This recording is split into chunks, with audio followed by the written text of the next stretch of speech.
Emma by Jane Austen, Volume 1, Chapter 2. Mr. Weston was a native of Highbury, and born of a respectable family, which for the last 2 or 3 generations had been rising into gentility and property. He had received a good education, but, on succeeding early in life to a small independence, had become indisposed for any of the more homely pursuits in which his brothers were engaged, and had satisfied an active, cheerful mind and social temper by entering into the militia of his county, then embodied. Captain Weston was a general favourite, and when the chances of his military life had introduced him to Miss Churchill, of a great Yorkshire family, and Miss Churchill fell in love with him, nobody was surprised except her brother and his wife, who had never seen him, and who were full of pride and importance which the connection would offend. Miss Churchill, however, being of age, and with the full command of her fortune, though her fortune bore no proportion to the family estate, was not to be dissuaded from the marriage, and it took place to the infinite mortification of Mr. and Mrs. Churchill, who threw her off with due decorum. It was an unsuitable connection, and did not produce much happiness. Mrs. Weston ought to have found more in it, for she had a husband whose warm heart and sweet temper made him think everything due to her in return for the great goodness of being in love with him. But though she had one sort of spirit, she had not the best. She had resolution enough to pursue her own will in spite of her brother, but not enough to refrain from unreasonable regrets at that brother's unreasonable anger, nor from missing the luxuries of her former home. They lived beyond their income, but still it was nothing in comparison of Enscombe. She did not cease to love her husband, but she wanted at once to be the wife of Captain Weston and Miss Churchill of Enscombe.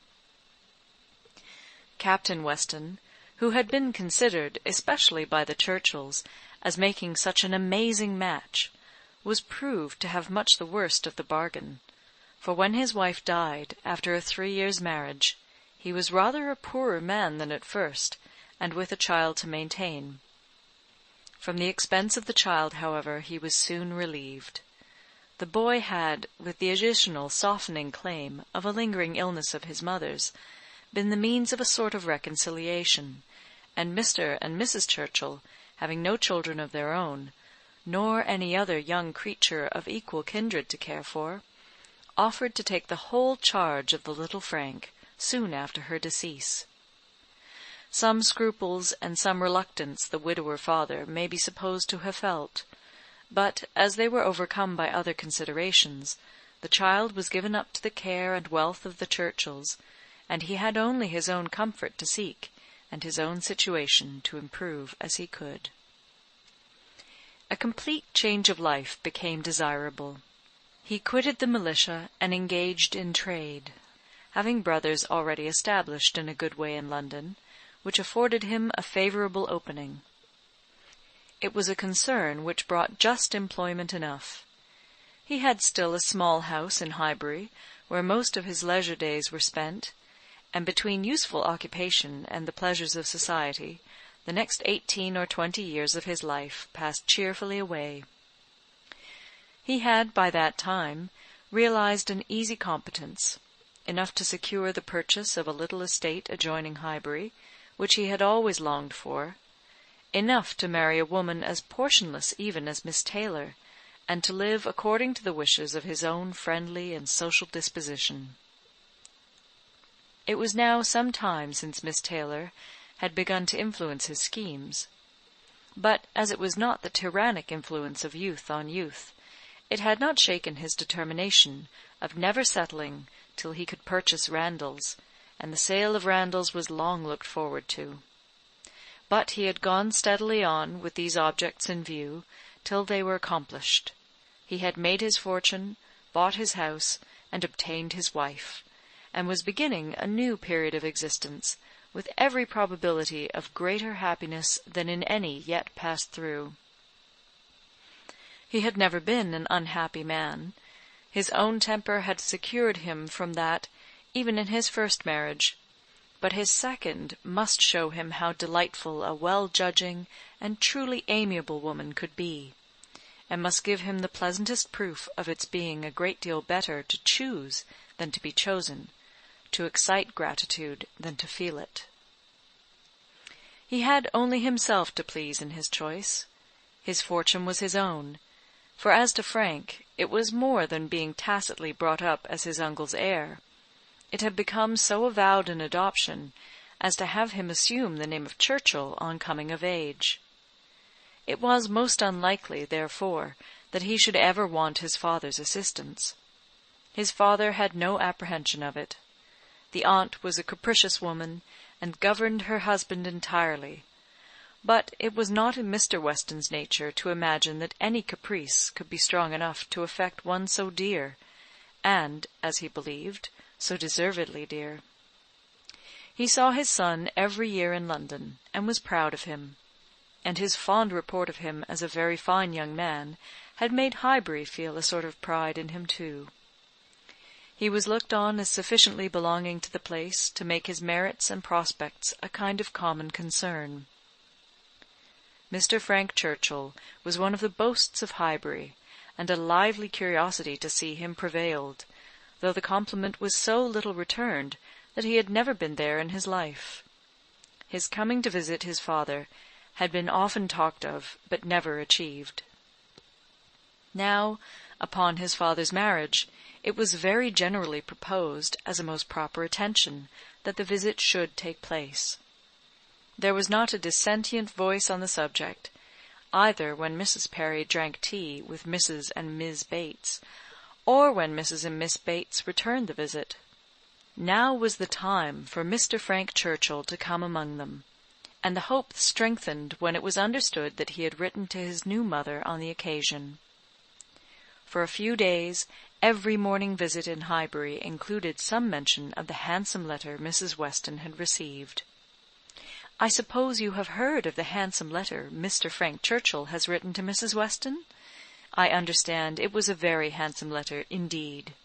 Mr. Woodhouse told me of it. Mr. Woodhouse saw the letter, and he says he never saw such a handsome letter in his life." It was, indeed, a highly prized letter. Mrs. Weston had, of course, formed a very favourable idea of the young man, and such a pleasing attention was an irresistible proof of his great good sense, and a most welcome addition to every source and every expression of congratulation which her marriage had already secured. She felt herself a most fortunate woman, and she had lived long enough to know how fortunate she might well be thought, where the only regret was for a partial separation from friends whose friendship for her had never cooled, and who could ill bear to part with her. She knew that at times she must be missed, and could not think, without pain, of Emma's losing a single pleasure, or suffering an hour's ennui, from the want of her companionableness. But dear Emma was of no feeble character. She was more equal to her situation than most girls would have been, and had sense and energy and spirits that might be hoped would bear her well and happily enough through its little difficulties and privations. And then there was such comfort in the very easy distance of Randalls from Hartfield, so convenient for even solitary female walking, and in Mr. Weston's disposition and circumstances, which would make the approaching season no hindrance to their spending half the evenings in the week together. Her situation was altogether the subject of hours of gratitude to Mrs. Weston, and of moments only of regret, and her satisfaction, her more than satisfaction, her cheerful enjoyment, was so just and so apparent that Emma, well as she knew her father, was sometimes taken by surprise at his being still able to pity poor Miss Taylor when they left her at Randalls in the centre of every domestic comfort, or saw her go away in the evening, attended by her pleasant husband, to a carriage of her own. But never did she go without Mr. Woodhouse's giving a gentle sigh and saying, "Ah, poor Miss Taylor! She would be very glad to stay." There was no recovering Miss Taylor. nor much likelihood of ceasing to pity her. But a few weeks brought some alleviation to Mr. Woodhouse. The compliments of his neighbours were over. He was no longer teased by being wished joy of so sorrowful an event, and the wedding cake, which had been a great distress to him, was all eat up. His own stomach could bear nothing rich, and he could never believe other people to be different from himself. What was unwholesome to him he regarded as unfit for anybody, and he had, therefore, earnestly tried to dissuade them from having any wedding cake at all, and when that proved vain, as earnestly tried to prevent anybody's eating it. He had been at the pains of consulting Mr. Perry, the apothecary, on the subject. Mr. Perry was an intelligent, gentlemanlike man, whose frequent visits were one of the comforts of Mr. Woodhouse's life, and upon being applied to, he could not but acknowledge, though it seemed rather against the bias of inclination, that wedding cake might certainly disagree with many, perhaps with most people, unless taken moderately. With such an opinion, in confirmation of his own, Mr. Woodhouse hoped to influence every visitor of the newly married pair. But still the cake was eaten, and there was no rest for his benevolent nerves till it was all gone. There was a strange rumour in Highbury of all the little Perrys being seen with a slice of Mrs. Weston's wedding cake in their hands, but Mr. Woodhouse would never believe it. End of Chapter 2. Recorded in Toronto, Ontario, by Moira Fogarty, September 2008.